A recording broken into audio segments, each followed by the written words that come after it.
Ang paksa po natin ngayon mga kapatid ay may pamagat na hapunan ng Panginoon sa pag-alaala sa Panginoong Kristo. Ang mga bersyon ng Biblia natin gagamitin ay ang Bagong Biblia at ang New King James Version. Ang lesson natin mga kapatid, yung title niyan ay yan yung gawain mismo na inuutos ng Panginoong Kristo na dapat isagawa ng lahat ng mga mananampalataya bilang pag-alaala sa Kanya, yung gawaing hapunan ng Panginoon. Ang tawag natin dyan, Santa Cena. Ang tawag na iba dyan ay hapunan ng Panginoon. Maraming katawagan dyan. Ngayon, bakit natin nililesson ito? Bagamat hindi natin maisasagawa ito ngayon sa online at hindi natin magagawa talaga online to. Pero kinakailangan ituro ito mga kapatid. Sapagkat marami ng mga bagong kapatid at gayon din yung mga kapatid na mga isinilang na ang kanilang mga parents ay mga believers na talaga, mga mananampalataya na. Marami-rami din naman sa kanila ang hindi nakababatid ng mga detalye ng gawain ito at kung minsan maging yung mga matatanda ay tila ata nakalimutan na ang kahulugan at kahalagahan ng gawain ito. At kaya mga kapatid, minarapat natin na ituro ito online din at ito rin ang lesson sa iba't ibang mga lokal sa mga face-to-face. Sapagkat every last Sunday of the month ay nagsasagawa ng hapunan ng Panginoon ang bawat lokal sa kongregasyong ito. At bagamat naituturo, napapaalala naman yan, pero this time mga kapatid ay detalyado natin ituturo ito para makita natin ang mga pinagbabatayang mga katuruan sa Biblia tungkol sa hapunan ng Panginoon. So itong hapunan ng Panginoon, nakagawian natin itong tawagin na Santa Cena. At least dito sa kongregasyong ito ay nakagawian niya na tawagin Santa Cena. Ang Santa Cena mga kapatid ay wikang Kastila na ibig sabihin ay banal na hapunan sa Tagalog. Santa, banal, Cena, hapunan. Parang gano'n niya mga kapatid. Ang tawag ng iba rito mga kapatid ay hapunan ng Panginoon o Lord's Supper. At ang tawag ng iba rito ay dulang ng Panginoon o Lord's Table o mesa ng Panginoon. At ang tawag ng iba rito ay communion o yan yung pakikisalo o pakikiisa. Lahat naman yan mga kapatid, kahit ano itawag natin dyan, mamili na kayo kung anong gusto ninyo itawag. Biblical naman lahat yan eh. Katulad halimbawa ng hapunan ng Panginoon. Yan ang tawag ni Pablo dyan. Iba-iba ang tawag din ni Pablo eh. Sabi ni Pablo, kapag kayo ay nagkakatipon, yun ay hindi upang kainin ang hapunan ng Panginoon. Lord's Supper. At saka natin titingnan yung ibang detalye niya. No? Kinukuha lang natin dito yung pagkakasalita ni Pablo na Lord's Supper. Na yun nga, tinutukoy niya yung hapunan na iniutos ng Panginoon Kristo. At yung tungkol sa dulang ng Panginoon, biblical din naman yun, sapagkat mababasa natin yan dito sa 1 Corinto 10:21, na sabi ni Apostol Pablo, hindi ninyo may inuman ang kopa ng Panginoon at ang kopa ng mga demonyo. Kayo'y hindi maaaring makisalo sa mesa ng Panginoon at sa mesa ng mga demonyo. Ano yung mesa ng Panginoon? Lord's Table. Na tinutukoy din ni Pablo dyan ay yung gawain na inutos ng Panginoon Kristo na nag-ugat doon sa Last Supper. Tinawag din niya communion na iba ng pinagbabatayan naman na talata. Eto, tama din naman yun. Sapagkat malinaw naman ang pagkakasulat dito. Ang kopa ng pagpapala na ating pinagpapala, hindi ba ito'y pakikisalo sa dugo ni Kristo? Ang tinapay na ating pinagpuputol-putol, hindi ba ito'y pakikisalo sa katawan ni Kristo? So, ano ba ibig sabihin ng pakikisalo? Ang katapat niya sa English ay communion. Communion of the blood of Christ, pakikisalo sa dugo ni Kristo. Communion of the body of Christ, pakikisalo sa katawan ni Kristo. So, walang diferensya mga kapatid kung ano man ang itawag natin dyan. At yayamang nabanggit yung salitang communion, pero iba to doon sa communion na isinasagawa ng Catholic Church. Bagamat pareho yung elemento, pareho sinasabi na galing sa Last Supper din, pero alam niyo yung pagkakaiba nun, mga kapatid? Dalawang bagay. Unang bagay, yung kanilang ginagawang paghahandog ng elementong ito bilang katawan ni Kristo at dugo ni Kristo. Alam niyo bakit natin nasabi may pagkakaiba? Doon sa pamamaraan at sa diwa. Kasi sa Catholic Church, mga kapatid, kapag isinasagawa to, inihahandog ng pare yung tinapay at katas ng ubas sa ganitong paraan, no? Habang tinataas yung tinapay at katas ng ubas na nanalangin ng pare, nire-recite niya to. Siguro nadidinig niyo to, kung naalala niyo. Ako nadidinig ko to nung bata pa ako, sapagkat ako'y ipinanganak na Katoliko at lumaking Katoliko, no? Madalas ko madinig to na sinasabi, Eternal Father, I offer you the body and blood, soul and divinity of your dearly beloved Son, our Lord Jesus Christ, in atonement for our sins and those of the whole world. Sa Tagalog, sa taas, Amang walang hanggan, iniaalay ko sa iyo ang katawan at dugo, kaluluwa at pagka-Diyos ng iyong pinakamamahal na anak, aming Panginoon si Jesucristo bilang pagbabayad sala para sa aming mga kasalanan at sa buong mundo. Yan inire-recite ng pare habang itinataas niya yung kopa at yung hostya. Alam niyo mga kapatid, sa Biblia hindi ganyan. Ang hapunan ng Panginoon, hindi sinabi kaya natin gagawin yan para ialay sa Panginoon Diyos para tayo mapatawad sa kasalanan. Alam niyo mga kapatid, sa Biblia, isang beses lamang ginawa ni Jesus ang pag-aalay ng kanyang sarili para sa kasalanan. At ito mga kapatid, yung isang beses na yun, forever na yun. Hindi na niya muling uulitin yan. At doon pa mga kapatid, si Kristo, sa Biblia, si Kristo nag-alay, hindi ang tao inalay si Jesus sa Diyos. Hindi. Walang ibang nag-alay kay Kristo, kundi yung kanya mismong sarili ang nag-alay. Sabi rito sa Hebreo, mababasa natin yan sa Hebreo, ang sabi sa 7:27, hindi gaya ng ibang mga pinakapunong pari, hindi niya kailangan magandog ng alay araw-araw. Ibig sabihin, si Kristo, hindi niya kailangan magandog ng alay araw-araw. Una, para sa kanyang sariling mga kasalanan at saka para sa mga kasalanan bayan. Ito'y ginawa niyang minsan magpakilanman ng kanyang ihandog ang kanyang sarili. So, minsan at magpakilanman. So, hindi tayo ang may karapatan na mag-alay, mga kapatid, ng dugo at katawan ni Kristo. Ano yung hapunan ng Panginoon? Hindi naman sinabing gagawin natin yun para iaalay sa Amang Diyos para sa kapatawaran ng ating kasalanan. Ano yun? Yan nga po ang pag-aaralan natin. No? At mga kapatid, bukod doon sa pagkakamaling yan, meron pa isa. Kung paano pinagdiriwang yan o isinasagawa ng Catholic Church, yung communion. Mapapansin nyo ba na sa communion, yung pare lang ang umiinom ng katas ng ubas at yung miyembro hindi. Pero sa Biblia, mga kapatid, lahat umiinom ng katas na ubas. So, yun. Iba yun. Pareho ng elemento, pareho ng kasaysayan, pero iba ng pagkakaintindi, no? So, iba yung pag-execute pa kung paano isinasakatuparan yan. So, pag-aralan natin to mga kapatid. Sa ating pagsasagawa ng hapunan ng Panginoon, ay hindi natin inaalay sa Amang Diyos ang katawan at dugo ni Jesus. Ang ginagawa natin ay kung ano ang inutos ng ating Panginoong Jesucristo. Na pangunahing layunin ito. Ano ang pangunahing layunin? Sa pag-alaala sa Panginoong Jesucristo. So, pag-aralan po natin ito mga kapatid. Mabilis lang ito mga kapatid. At bibilisan talaga natin para marami tayong matutunan. Makinig lang kayo mabuti mga kapatid. Huwag na kayo tumayo dyan. No? Sapagkat mabilis ito. So, tatlong bahagi mga kapatid ng lesson natin. Number 1, pinagmulan ng hapunan ng Panginoon. Yung origin yan. Number 2, layunin ng pagsasagawa ng hapunan ng Panginoon. At number 3, yung paghahanda sa hapunan ng Panginoon. So, dito muna tayo sa number 1. Yung origin. Saan ba nagsimula yan? So, historical background muna tayo.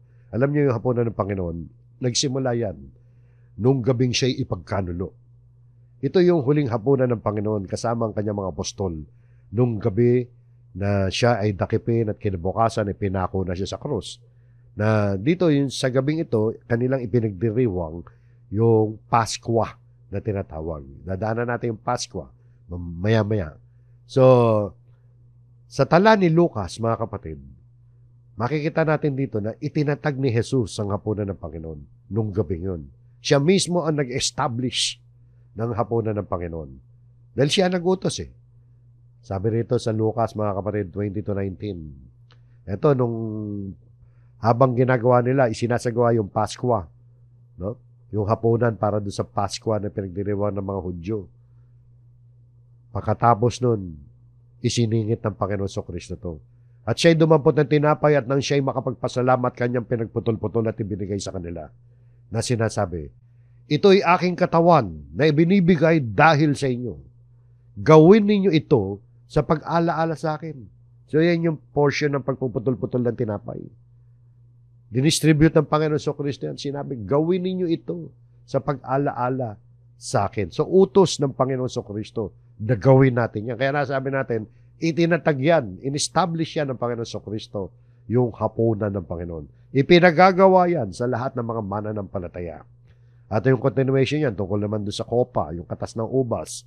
Gayon din naman ng kopa na naglalaman ng katas ng ubas yan. Pagkatapos ng hapunan ay sinasabi, ang kopang ito na nabubuhos ng dahil sa inyo ay ang bagong tipan sa aking dugo.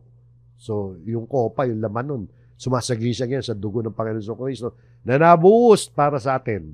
At yan para mapagtibay ang bagong tipan. So, yun po mga kapatid. So, itinatag ni Jesus ang hapunan ng Panginoon. Walang kaduda-duda dyan. Si Kristo mismo ang nag-establish yan. Kaya yan ay inutos naman ni Jesus na gawin natin sa pag-ala-ala sa Kanya. So, nakita niyo, no? At dito mga kapatid, yung ikalawang punto natin dito, tungkol sa pinagmula ng hapunan ng Panginoon, ay ito mga kapatid ay itinakda ni Jesus, yung hapunan ng Panginoon, sa konteksto ng Paskwa. Ano ibig sabihin natin sa konteksto ng Paskwa? Ang ibig natin sabihin dito mga kapatid, ang hapunan ng Panginoon ay merong napakalaking kaugnayan sa Paskwa. Merong direktang kaugnayan sa Paskwa na ginanap ni Jesus yung hapunan, yung huling hapunan na kung saan doon nga na-establish yung hapunan ng Panginoon, doon mismo sa hapunan ng Paskwa. Panahon ng Paskwa yan. Ano ba ang tinatawag na Paskwa? Ang Paskwa mga kapatid, hindi po Pasko yan. At wala ka naman mababasa talaga sa Biblia ng Pasko. Ang Paskwa, hindi Pasko, kundi sa English niyan ay Passover. Yan ang katapat niyan. Kaya marahil Pasko ang pagkakasali niyan sa wikang Tagalog. Kasi yung Passover, sa pagkakasulat nito, sa wikang Grego ay Paska. Paska, tunog Paskwa, di ba? Paska yan, ang tawag ng mga Hudyo yan, nung panahon ng doon sa wikang Grego sa New Testament. Pero galing yan sa wikang Hebreo na Pesak. Sa panahon naman ng Old Testament, Pesak ang tawag. Yung New Testament kasi, panahon na namamayani yung wikang Grego sa kanilang lugar. At ito mga kapatid, yung Paskwa ay isang sagradong okasyon yan. Sagrado, banal na okasyon yan ng mga Israelita na itinatag naman ng Diyos sa pamamagitan ni Moises nung huling gabi ng mga Israelita sa lupain ng Ehipto. Ang detalye niya mga kapatid ay mababasa natin sa Exodus chapter 12. Tinawag na Passover ito sa English dahil ibig sabihin ng Passover, parang overpass. Yung overpass, daanan. Pag dumaan ka sa overpass, nag-passover ka. Diba? Parang gano'n yan eh. Kasi dito mga kapatid, ang Diyos, nung huling gabi ng Israel sa Egypt, ay nilampasan ng Diyos. Nilampasan. Pinas-over ng Diyos ang mga bahay ng mga Israelita na may pahid ng dugo sa kanilang haligi ng mga pintuan at sa taas ng pintuan. At doon ay naligtas ang Israel, yung mga panganay ng Israel, sa kamatayan ng gabing yon. Kaya tinawag na Passover yan eh. Eto, mga kapatid, mababakas natin yan sa Exodus chapter 12. Ang sabi nito, ang dugo ay magiging sa inyo isang tanda sa mga bahay na inyong kinaroroonan. Kapag aking nakita ang dugo, sabi ng Diyos yan, lalampasan ko kayo at walang salot na papatay sa inyo kapag pinuksa ko ang lupain ng Ehipto. Sabi sa English, I will pass over you, lalampasan ko kayo, and the plague shall not be on you to destroy you when I strike the land of Egypt. Noong panahon kasi, mga kapatid, ng Israel ay nasa pagkaalipin sa Egypt. Dahil sa katigasan ng puso ni Paraon, yung tawag doon sa hari sa Egypt, ayaw niyang palayain ng Israel. Gusto ng Diyos na umalis ng Israel doon sa pagkaalipin sa Egypt. Ayaw ni Paraon. O dahil doon, ang Diyos ay nagpadala ng mga salot, mga serya ng mga salot. Actually, 10 salot yun. Yung huli, ito yung huli. Pagkalipas ng 10 salot, ng 9 na salot, nauna muna siyempre yung 9, matigas pa rin ang puso ni Paraon. Ayaw pa rin palayain ng Israel. Kaya talagang tuluyan na nagalit ang Diyos sa ika-10 salot na kung saan ang Diyos ay pinatay niya ang lahat ng panganay sa Egypt. Maging tao man o hayop, basta panganay, namatay nung gabing yon. Kung panganay ka nung panahon na yon sa Egypt, lolo ka na, nakataw panganay ka, patay ka rin nung panahon na yon.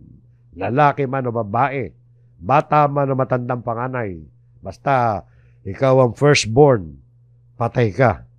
So aso man, mga hayop, patay nung gabing yon. At ang Israel ay naligtas sa pamamagitan ng pagsunod nila sa Diyos. Naligtas sila sa pamamagitan ng pagpahid nila ng dugo. Tandaan na yun to. Naligtas sila sa pamamagitan ng pagpahid ng dugo ng mga kordero, mga batang tupa, doon sa haligi, sa 2 poste ng kanilang pintuan, gaya ng sinasabi dyan sa larawan o pinapakita sa larawan, at doon sa ibabaw. Ang tawag natin doon sa haliging pahiga, di ba? Hamba. So sa poste at hamba ng pintuan, ang instruction sa kanila ng Diyos, pahira ng dugo ng kordero yan. Para pag dumaan ng Diyos, pag nakita na may pahid ng dugo, hindi siya papasok sa bahay na yun para patahin ang panganay. Yung Pasko, mga kapatid, ay isang selebrasyon yan para gunitain yung pangyayaring yan. Ang Pasko, mga kapatid, ay isang linggong kapistahan yan. 1 week, hindi isang araw lang yan. At sa loob ng isang linggong yan, ipinagbabawal na magkaroon ng anumang pampaalsa sa loob ng bahay ng mga Israelita. Dahil bawal ang pagkain na may pampaalsa. Yung magkaroon ka lang, bawal na. Yung panghihalo mo sa harina yon, mas lalong bawal. Bawal kasi yun. Ito yung utos yan, mga kapatid. Diyan pa rin sa chapter 12 ng Exodus. Ang sabi rito, 7 araw kayong kakain ng tinapay na walang pampaalsa. Sa unang araw pa lamang, aalisin ninyo sa inyong tahanan ang lahat ng pampaalsa, sapagkat ititiwalagan sino mang kumain ng tinapay na may pampaalsa sa loob ng 7 araw na yon.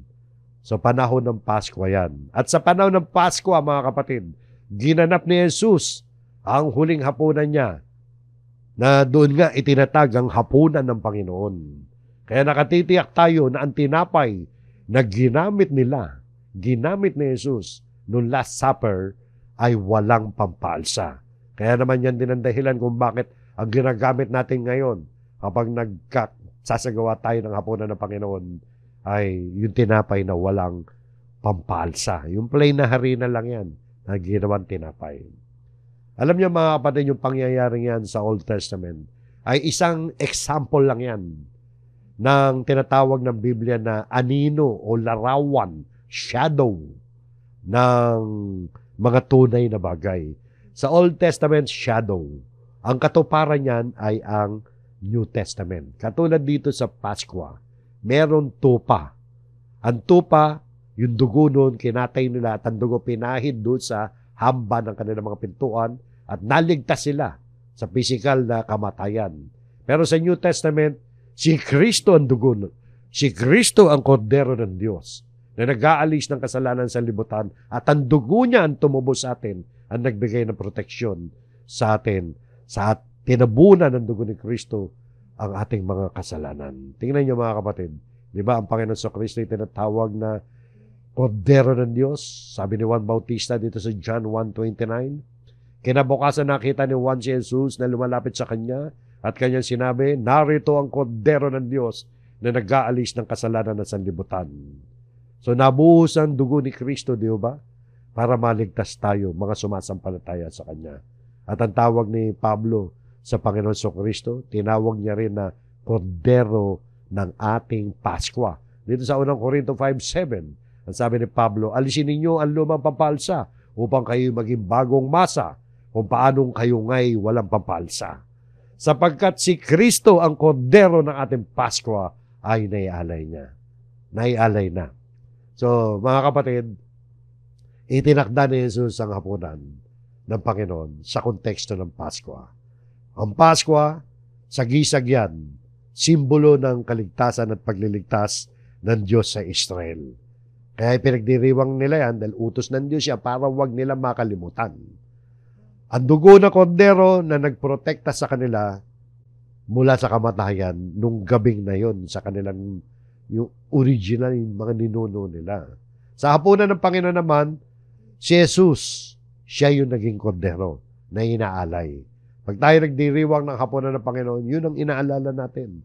Yung pagiging kordero ng Panginoon Jesucristo na ang dugo niya inialay para tayo mapatawad, maligtas tayo. So sa pamamagitan ng kanyang sakripisyo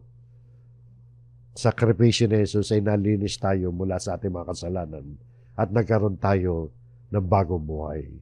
Kaya nangganapin ni Jesus yung kanyang huling hapunan na doon ay naitatag ang hapunan ng Panginoon.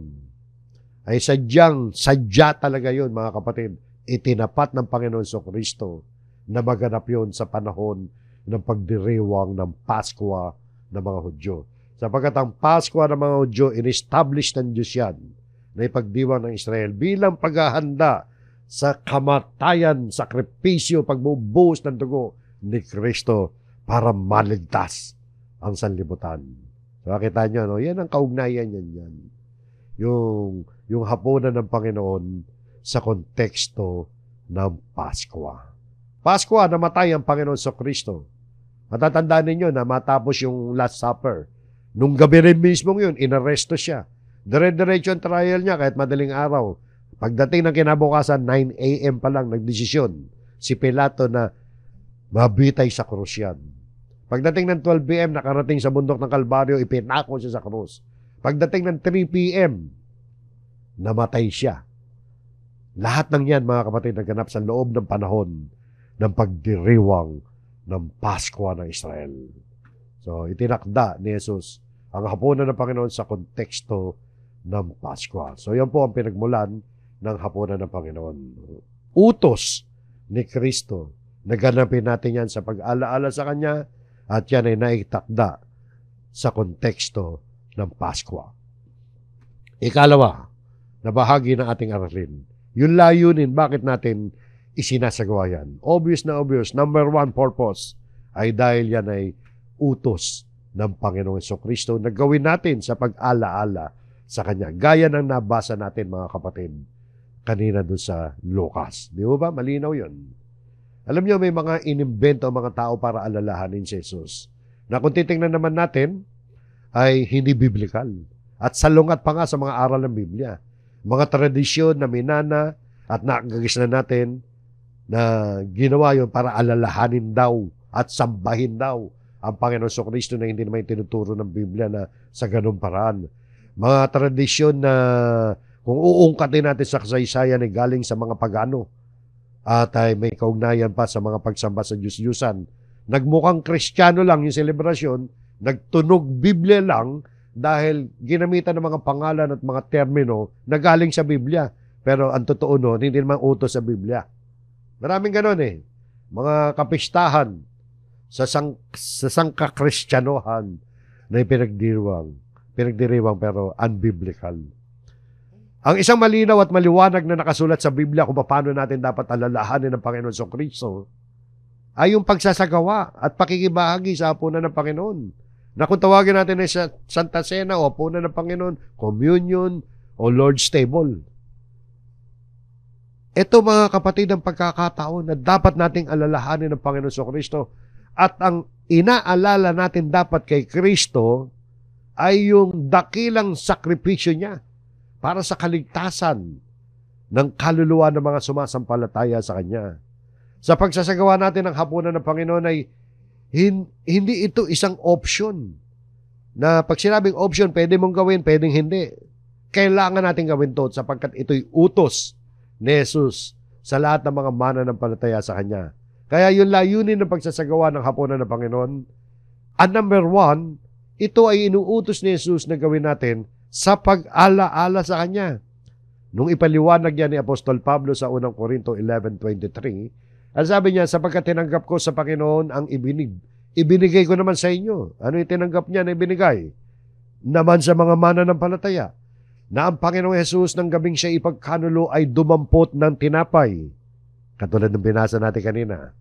At nang siya'y makapagpasalamat at ito ay kanyang pinagputol-putol. At sinabi, ito'y aking katawan na pinagputol-putol para sa inyo. Gawin ninyo ito sa pag-ala-ala sa akin. Sa gayon ding paraan ay kinuha niya ang kopa pagkatapos maghapunan. At sinasabi, ang kopang ito ay siyang bagong tipan sa aking dugo. Gawin ninyo ito tuwing kayo'y iinom nito sa pag-ala-ala sa akin. So dito nakita natin ang dalawang elemento ng hapunan ng Panginoon. Yung tinapay na walang papalsa at ang katas ng ubas. Yung nasa kopa. Sa gisag ng katawan at dugo ni Kristo. Ang bawat pagputol ng tinapay ay isang paalala sa atin yan ng katawan ni Kristo na nasugatan at nasaktan para sa atin. Ang bawat pag-inom natin ng alak o katas ng ubas ay isang paalala yan sa atin ng dugo ni Kristo na nabuhos upang tayo malinis mula sa ating mga pagkakasala at magkaroon ng bisa o pagtitibay ang bagong tipan. Sa pag-alaala, mga kapatid, ay ating sinasariwa ang sakripisyo, kamatayan, at pagmamahal na nagdulot ng kaligtasan para sa atin. Yan ang pangunahing layunin ng pagsasagawa ng hapunan ng Panginoon. Nais ng Panginoong Jesucristo na yan sa ganyang paraan natin dapat siya alalahanin. Hindi yun sa tradisyon na kung ano-ano mga patumbling-tumbling ang ginagawa natin para alalahanin ng Panginoong Jesucristo. Ito ang malinaw na pagtuturo ng Biblia at yan ang nais ng Panginoong Jesucristo. Kung meron kang dapat alalahanin kay Kristo, ito ang direktang pag-uutos niya, alalahanin natin. Pagmuni-munihin natin, palagi nating isa puso, isa isip, ang ginawa niyang pagtubos sa atin. Ang kanyang mga sakripisyo, paghihirap, alang-alang sa atin. Yan ang pangunahin, mga kapatid, na purpose ng pagsasagawa ng hapunan ng Panginoon. Kaya mahalaga, di ba? Yang gawain yan. Ikalawa, mga kapatid, na masasabi natin purpose sa pagsasagawa ng Santa Cena ay ang pagkakaisa, pakikisalo sa katawan at dugo ni Kristo. Ito yung spiritual na communion natin. Nagkakaroon tayo ng spiritual na pakikisama, pakikisa sa katawan at dugo ni Kristo. Sabi nito sa 1 Corinto 10:16, ang kopa ng pagpapala na ating pinagpapala, hindi ba ito'y pakikisalo sa dugo ni Kristo? Ang tinapay na ating pinagpuputol-putol, hindi ba ito'y pakikisalo sa katawan ni Kristo? So nakita nyo, mga kapatid, no? Ipinakikita dito ng dugo ni Kristo na nabuhos upang mapagtibay ang bagong tipan ng Diyos sa atin. At ang katawan ni Kristo na naghihirap para sa ating kaligtasan ay nagiging bahagi ng ating buhay kapag tayo ay nagsasagawa ng hapunan ng Panginoon. Dahil spiritually, mga kapatid, ay nagkakaroon tayo ng malalim na ugnayan sa ginawang sakripisyo ni Kristo para sa atin. Ito ay isang malalim na spiritual na karanasan na nagaganap sa atin kapag tayo ay nakikibahagi sa hapunan ng Panginoon. Lalo na kung nalalaman natin na ganun nga ang katuruan ng banal na kasulatan. So, bawat pagtanggap natin ng katawan ni Kristo, yung tinapay, at pag inom natin ang katas ng ubas, yung dugo ng Panginoon sa Kristo, yan ang isipin natin na tayo ay nagkakaroon ng pakikisama, pakikisalo, communion sa blood and body of Christ. So yun po, malalim, di ba? At makatutulong yan sa atin para lalong tayong tumibay sa ating pananampalataya. Ang ikatlo, mga kapatid, sa hapunan ng Panginoon, ay ang hapunan ng Panginoon, isinasagawa yan sa pagtitipon ng local church. Face to face, mga kapatid. Kaya hindi nga natin maisagawa yan ng online. Excuse me, no? Mga katilalalamun ako.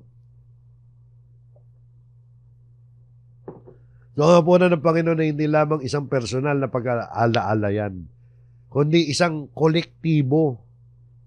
Pag sinabing kolektibo, hindi ka nag-iisa, sama-samang pagdiriwang yan ng pagkakaisa ng katawan ni Kristo. Kaya sama-samang pagdiriwang ng pagkakaisa ng katawan ni Kristo.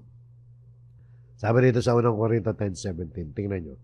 Sapagkat may isang tinapay, tayong marami ay iisang katawan. Sapagkat tayo lahat ay nakikibahagi sa isa lamang tinapay. Kaya hindi natin magawa na online di ba? 3 taon, buti na lang natapos na yan, yung pandemic. So ginagawa natin to face to face. Every last Sunday of the month. Nung araw once a year lang.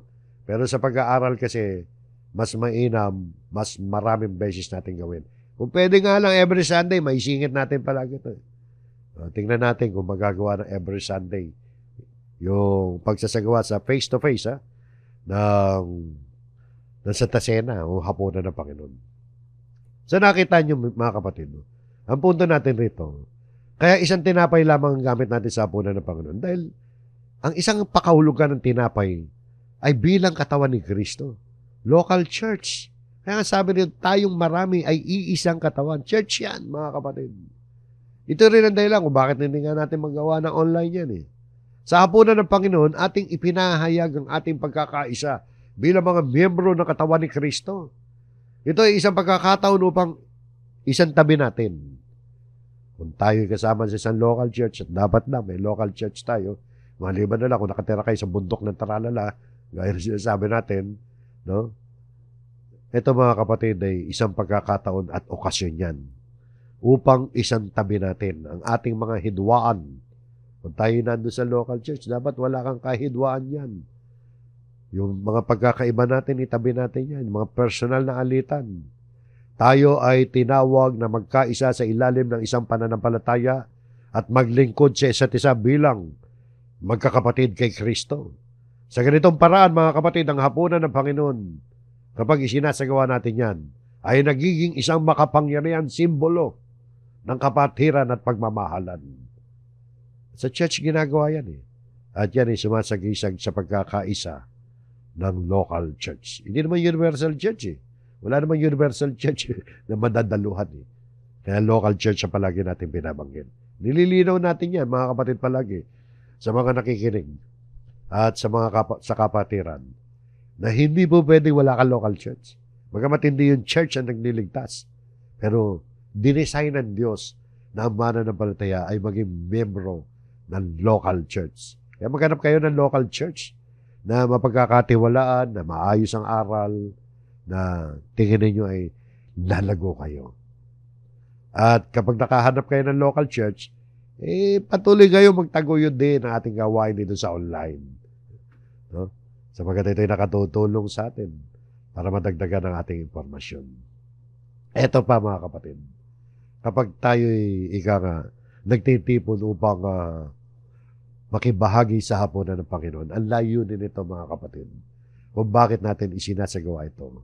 Ang hapunan ng Panginoon ay hindi lamang isang pag-alaala ng nakaraan, kundi isang pag-alaala rin sa ating pag-asa sa future. Ang ibig sabihin natin pag-alaala sa nakaraan, yung nakaraan kasi inaalala natin, yung naging sakripisyo ni Kristo, na ginawa niya noong unang siglo pa lang. Yan ang yan ang main purpose yan. Alalahanin natin yung ginawa ni Kristo noong first century na ipinako siya sa krus, namatay siya para sa atin. Pero hindi diyan natatapos mga kapatid. No? Yung sinasabi natin nakaraan na ginawa ni Kristo, yung sakripisyo na ginawa ni Kristo, inaalala natin yan. At yan ang nagdulot ng kaligtasan sa atin. Yung sakripisyong yan, mga kapatid, ay dinala tayo sa napakagandang pag-asa sa future. At yan, mga kapatid, kapag tayo nagsasagawa ng hapunan ng Panginoon, yan ang idinideklara natin. Tingnan nyo. Dito sabi nito, tungkol sa pag-asa at pagpapatuloy, kaugnayan ng layunin ng pagsasagawa ng hapunan ng Panginoon. Sa unang Korinto 11:26, sapagkat sa tuwing kainin ninyo ang tinapay na ito at inuman ang kopa, ipinahahayag ninyo ang kamatayan ng Panginoon hanggang sa dumating siya. Ano daw ang ipinapahayag natin? Ano ibig sabihin ng pinapahayag? You proclaim the Lord's death till He comes. Kapag tuwing kainin ninyo ang tinapay nito at inuman ng kopa. Ibig sabihin, parang idinideclare natin yan sa ating sarili. Parang nire-renew natin ang ating pananampalataya at sinasabi natin yan sa isa't isa bilang magkakapatid na nagdiriwang ng hapunan ng Panginoon, na ipinapahayag natin ang tungkol sa kamatayan ni Kristo at sa kanya muling pagbabalik. So 2 punto to mga kapatid na mahalaga sa ating pananampalataya. Kamatayan ng Panginoon at ang muling pagdating niya. Yung 2 doktrinang yan mga kapatid, kamatayan at muling pagbabalik ni Kristo, nakapaloob dyan ang pundasyon ng ating pag-asa. Pundasyon ng ating pag-asa na hindi dapat nawawala sa ating mga puso at pag-iisip. Yan ang dahilan kung bakit tayo nanampalataya kay Kristo at tinanggap natin si Kristo sapagkat naniwala tayo sa kapangyarihan ng kanyang kamatayan at nananampalataya tayo na ang ating pag-asa ay ang muling pagbabalik ni Jesucristo. Sapagkat nangako siya na siya'y muling babalik para tayo'y kunin. Di ba? Yan ang ibinabalita natin sa isa't isa kapag tayo nagtitipon upang makisalo sa hapunan ng Panginoon. Sa bawat pagdiriwang ng hapunan ng Panginoon, tayo ay nagpapaalala sa ating sarili at sa isa't isa na si Kristo ay muling darating. Ang kanya muling pagkabuhay at pangako ng kanyang pagbabalik ay nagbibigay sa atin ng pag-asa at lakas na magpatuloy sa ating pananampalataya. Kaya sabi natin yan, pag-asa at pagpapatuloy. Ito ay isang paanyaya mga kapatid, na patuloy na maglingkod tayo, magmahal, at maging tapat hanggang sa kanyang muling pagbabalik. Kung matatandaan ninyo mga kapatid na ang muling pagdating, yung muling pagparito ni Jesus, tinawag ni Pablo yan na ating blessed hope o mapalad na pag-asa. Tingnan ninyo. Habang hinihintay natin dapat ang mapalad na pag-asa at ang pagpapakita ng kaluwalhatian ng ating dakilang Diyos at tagapagligtas na si Jesucristo. So nakita niyo mga kapatid, yan ang mga purpose kung bakit tayo nagsasagawa ng hapunan ng Panginoon. Isusunod na punto natin mga kapatid, kaya mahalaga, di ba? Napakaganda. Kung naiintindihan natin mabuti yan. Isusunod na punto natin ay ang paghahanda sa hapunan ng Panginoon. Paano tayo maghahanda sa hapunan ng Panginoon? Ang pagtanggap, mga kapatid, ng hapunan ng Panginoon, ay hindi parang umating ka lang ng physical ceremony o ritual. Hindi ritual yan na sa physical maaring hindi ka magbalat kayo, magmukhang totoo, ngunit sa panloob sa spiritual hindi naman. Kaya maganda na iintindihan natin yan Hindi maaaring yung ganyan. Kung maselan kasi talaga mga kapatid, ang gawain ito, na tayo'y makisalo sa hapunan ng Panginoon. Hindi po laro ito. Hindi lang seremonyas yan. Sa unang punto natin mga kapatid, tungkol sa paghahanda sa hapunan ng Panginoon, paano natin ipe-prepare ang sarili natin? Kailangan may preparasyon tayo sa kalooban natin. Kasi yung unang punto nito dapat maging karapat-dapat tayo sa pagtanggap ng hapunan ng Panginoon. Kasi mga kapatid, kaya natin nasabi maselan yan. Sabi ni Apostol Pablo, kaya sino mang kumain ng tinapay o uminom sa kopa ng Panginoon sa paraang hindi nararapat, ay magkakasala sa katawan at dugo ng Panginoon. So nakita nyo, no? Maselan ba? Maselan Kapag hindi ka karapat-dapat, pag ginawa mo yan sa paraang hindi nararapat, magkakasala ka sa katawan at dugo ng Panginoon Jesucristo. Alam niyo, dahil sa talatang yan, marami natatakot at tumanggap ng hapunan ng Panginoon. Dahil iniisip nila, nagkasala sila, kaya hindi sila karapat-dapat. Alam niyo, kung ganyan palagi ang idadahilan natin at hindi tayo tumatanggap ng hapunan ng Panginoon, magpapatong-patong yung kasalanan natin. Alam mo bakit? Utos na tumanggap ka ayaw mo tumanggap. Ang dahilan mo, nagkasala ka. Alam niyo mga kapatid, kung gano'n, lahat tayo.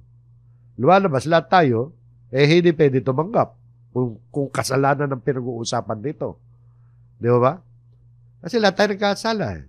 Okay, mga kapatid, kung alam mo na ikaw ay may nagawang pagkakasala, mabuti naman yun At inaamin mo dahil nalaman mo Di ba mabuti yun?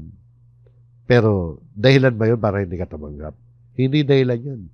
Sapagkat meron naman solusyon, di ba? Pag may kasalanan ka, bilang mananampalataya, meron tayong pribileyo. Binigyan tayo ng Diyos na karapatan na lumapit sa Kanya, humingi ng tawad sa pangalan ng Panginoon Kristo. Dahil si Jesus ang tagapamagitan natin sa amang Diyos. Kung magkasala tayo, di ba sabi, ay meron tayong tagapamagitan. So, kailangan natin gawin ay pagsisihan ang kasalanan natin at humingi ng tawad sa Diyos. Ngayon, kung hindi natin gagawin yan, palagi na lang tayo hindi tatanggap ng hapunan ng Panginoon, dadagdagan yung kasalanan natin. Ano yung dagdag na kasalanan? Hindi mo ginagawa yung utos ni Kristo na gawin ninyo ito sa pag-alaala sa akin. So, nakita niyo, no? Mababaw na dahilan yan. Kung may kasalanan ka, humingi ka ng tawad. Di ba? Humingi ka ng tawad. Pamamayaan mo lang, may kasalanan ka pala eh. Bakit hindi ka humihingi ng tawad? So, yun po mga kapatid. Ngayon, kung sisiyasatin natin na mabuti yung talatang ito sa konteksto naman ng pagkakasulat nito ni Pablo, ang tinutukoy niya rito na hindi nararapat ay yung paraang hindi nararapat. Yung manner, unworthy manner. Ibig sabihin, mga kapatid, ay yung kung papaano nila isinasagawa ang hapunan ng Panginoon. Kung papaano. Paano ba nila isinasagawa? May problema ba? May problema kasi doon sa Korinto, mga kapatid. Kung paano nila isinasagawa ang hapunan ng Panginoon. Ano ba problema? Ito problema sa 11:20 bago dumating yung talatang yan. Sabi rito, kapag kayo nakakatipon, yun ay hindi upang kainin ng hapunan ng Panginoon. Ang pagtitipon nila para maghapunan ng Panginoon. Pero, sabi ni Pablo, hindi eh. Hindi kayo nagtitipon para kainin ng hapunan ng Panginoon eh. Pinapakita dito na yung paraan ng pagsasagawa nila ng hapunan ng Panginoon ay hindi ayon dun sa tamang paraan. Bakit? Sumunod na talata. Sapagkat kapag dumating na ang panahon ng pagkain, ang bawat isa ay nauuna sa kanyang sariling hapunan at ang isa ay gutom at ang iba'y lasing. Magulo, di ba? Magulo. Yung pagdiriwang nila ng hapunan ng Panginoon. Pinupunan ni Pablo dahil sa kanilang makasariling kilos lumalabas. Kung saan ang bawat isa ay kumukuha ng sariling pagkain na para wala silang pakialam sa iba. Ginagawa nilang hapunan yun nila at hindi hapunan ng Panginoon. Ang resulta nito, ang nangyari, merong nagugutom habang ang iba naman ay nalalasing. Di ba? Ang ganitong gawain ay nagpapakita ng kakulangan ng pagkakaisa at pagkakapantay-pantay na taliwas sa diwa ng hapunan ng Panginoon na naglalayong ipakita ang pagkakaisa ng katawan ni Kristo. Sabi ni Pablo yung sumunod ng talata, ano? Gagalit na siya rito. Ano? Wala ba kayong mga bahay na makakainan at may inuman? O hinahamak ninyo ang iglesia ng Diyos at hinihiya ang mga walang kahit ano? Ano ang sasabihin ko sa inyo? Kayo ba'y pupurihin ko? Sa bagay nito ito ay hindi ko kayo pinupuri. So dito ipinapayag ni Pablo ang kanyang pagkagalit, di ba? Sa mga taga-Korinto dahil sa kanilang paghamak sa iglesia ng Diyos. Yung iglesia ng Diyos nito rito, yung iglesia, yung local church nila. So sa halip na magkaisa, no, nagkakaroon ng problema ron. Nagre-resulta yun sa napapahiya pa yung iba na walang kakayahan o yung mga mahihirap. Sa halip na magkaisa at magtulungan ng ang kanilang mga pag-uugali, hindi sila nagkakaisa eh.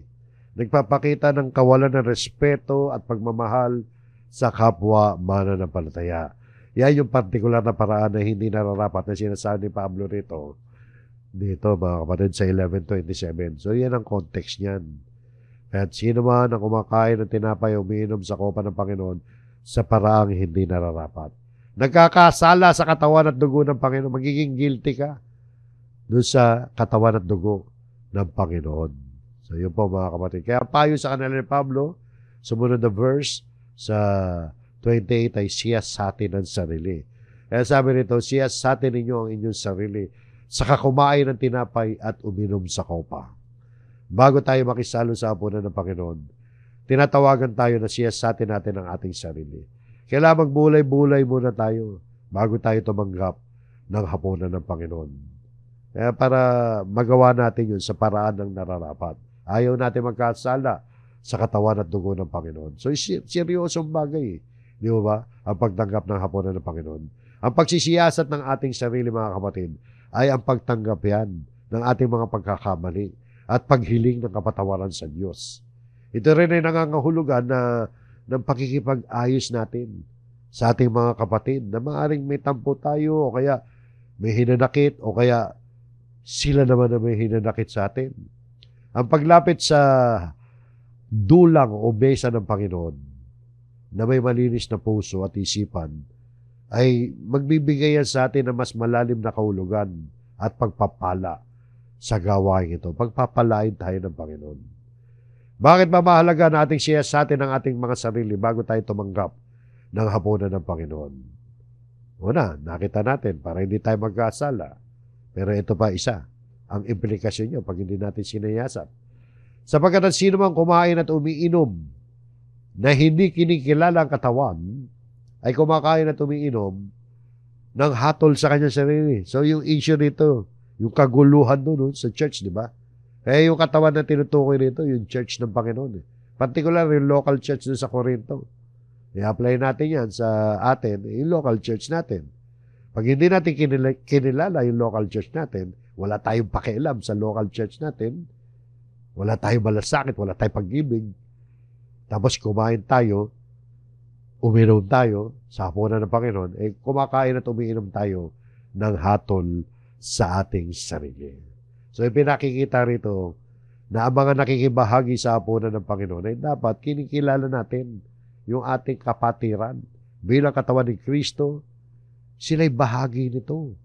Kung kaya't bawat isa sa atin, mga kapatid, ay marapat na magkaroon ng pagmamalasakitan sa isa't isa. So yan, gaya natin, ihahanda ang ating mga sarili. So yan ang paghahanda sa hapunan ng Panginoon. Maging karapat dapat tayo at ating siyasatin ang ating mga sarili. Kaya sa uling bahagi, bago tayo magtapos, mga kapatid, ituloy na natin itong sinasabi ni Apostol Pablo. Na ano naman na magiging resulta kapag hindi natin ginawa yung mga tagubili na yan? May parusa ba pag binaliwala natin yan? Pag nagpa-badging lang tayo sa pagtanggap ng hapunan ng Panginoon, parang isang gawain na wala lang, hindi natin sinisiyasatan sa ating sarili, wala tayong pakialam sa local church. Sabi rito sa sumunod pang talata, dahil dito, marami sa inyo ang may hina at mga may sakit at ang ilan ay namatay na. Ano yung dahil dito? Dahil yun sa sinabi kanina ni Pablo, na kumakain at umiinom na hindi kinikilala ang katawan. At marami sa mga taga-Korinto ang mahihina at mga may sakit at ang ilan ay namatay na raw. Mga physical na ano yan, kalagayan yan. Mahihina ang katawan, nagkaroon ng sakit at namatay na iba. Dahil ano? Dahil hindi nila kinilala yung katawan ng Panginoon sa Kristo. Tumanggap lang sila Kumain tuloy sila ng hatol sa kanilang sarili. Upang huwag tayo mahatulan ng Panginoon, kailangan siyasatin natin ang ating sarili. Bago tayo tumanggap ng hapunan ng Panginoon, at tayo rin ang dapat. Pagkasiyasat mo ang sarili mo, remedyo mo na. Ano ba problema mo? Kailangan ba hatulan mo na ang sarili mo? Parusahan mo na ang sarili mo? Disiplinahin mo na ang sarili mo? Gawin mo na. At huwag mo nang hintayin na disiplinahin ka pa ng Panginoon. Alam mo bakit natin nasabi yan? Yung verse 31. Subalit kung hinahatulan natin ang ating sarili, hindi tayo mahatulan. O yun pala hatulan na natin ang ating sarili. Pagkasiyasat, hatulan natin ang sarili para hindi na tayo mahatulan ng Diyos. Yung pagkatol sa sarili rito, resulta yan ng ating pagsisiyasat sa ating sarili. Kung sa pagsisiyasat natin ang ating sarili, nakita natin na kailangan madisiplina tayo, abay, disiplinahin natin ang ating sarili. At wag na nating hintahin na ang Panginoon pa magdisiplina sa atin o humatol sa atin. Kapag hinatulan tayo ng Panginoon, ibig sabihin, parurusahan tayo, didisiplinahin tayo. Abay, masakit yun. Kaya nga nasabi ni Pablo, marami sa inyo mahihina, may sakit, at namatay na nga yung iba. Gusto ba nating mangyari yun? Di ba? Ngunit kung talagang hinahatulan na tayo, di ba? Sumablay tayo sa pagsisiyata sa sarili natin. Sumablay tayo.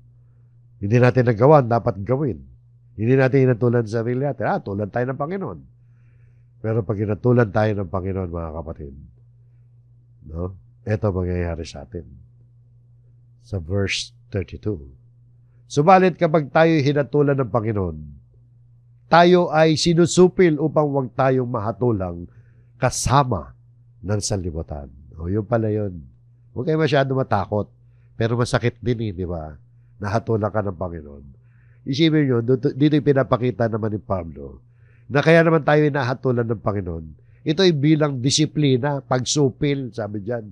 Tayo ay sinusupil. Bakit tayo sinusupil? Upang huwag tayong mahatulang kasama ng sanlibutan. Ano ba yung hatol sa sanlibutan? Di ba sa dagat-dagatang apoy? Kaya para hindi ka makasama roon, hahatulan ka na ngayon ng Diyos. Parurusahan ka na ng Diyos dito sa lupa para sa buhay, na susunod na buhay. Hindi ka nahatulan doon. So nakita niyo, no? So hindi condemnation yan. No? Hindi tayo mako-condemn. No? But when we are judged, we are chastened by the Lord, that we may not be condemned with the world. So, hindi condemnation yan. Yung hatol. Na pag hinatulan tayo ng Panginoon, mananampalataya tayo, nagkamali tayo. Tinutuwid tayo ng Panginoon. Pero para hindi na tayo umabot doon, ang payo kanina, siyasatin natin ang ating sarili bago tayo tumanggap, para kung meron man diferensya, hatulan na natin ang ating sarili, disiplinahin na natin, ituwid na natin ang ating sarili. Kasi masakit din pag hinatulan ka ng Panginoon. Pero sa ikabubuti rin natin yun. Di ba? Ganun lumalabas. So yun po mga kapatid, ang ating aralin tungkol sa hapunan ng Panginoon. At yan ay ginagawa natin sa pag-aalaala sa Panginoon sa Kristo. Kaya mga kapatid, ang hapunan ng Panginoon ay isang banal, sagradong gawain na ipinagagawa sa atin. Bigyan natin ito ng pagpapahalaga at ating ganapin ito bilang isang local church. Dito naman sa online mga kapatid, makipagtulungan kayo sa local church niyo kapag merong pagdaraos ng hapunan ng Panginoon. Makipag-cooperate kayo. Kailangan meron tayo niyan mga kapatid. Ibinigay sa atin ng Panginoon ito upang huwag nating makalimutan ang pundasyon ng ating pananampalataya. Ano ba pundasyon ng ating pananampalataya? Si Jesus namatay upang tayo maligtas sa kapahamakang darating sa buong sanlibutan. At yung kaligtasan binigay niya sa atin, binigyan rin tayo ng mapalad na pag-asa sa muling pagbabalik ng Panginoon. Yan ang sentro ng ating pananampalataya. Yung kamatayan ni Kristo at yung pagbabalik niya. Huwag na huwag natin kakalimutan yan. At ang hapunan ng Panginoon ang magpapaalala sa atin yan. Kaya inutos na gawin natin yan sa pag-alaala sa Panginoon. So hanggang dyan mga kapatid, maraming salamat sa inyo at naway natuto tayo ng malaliman tungkol sa hapunan ng Panginoon. Pagpalain tayo ng Panginoon Diyos. Tayo po'y muling manalangin.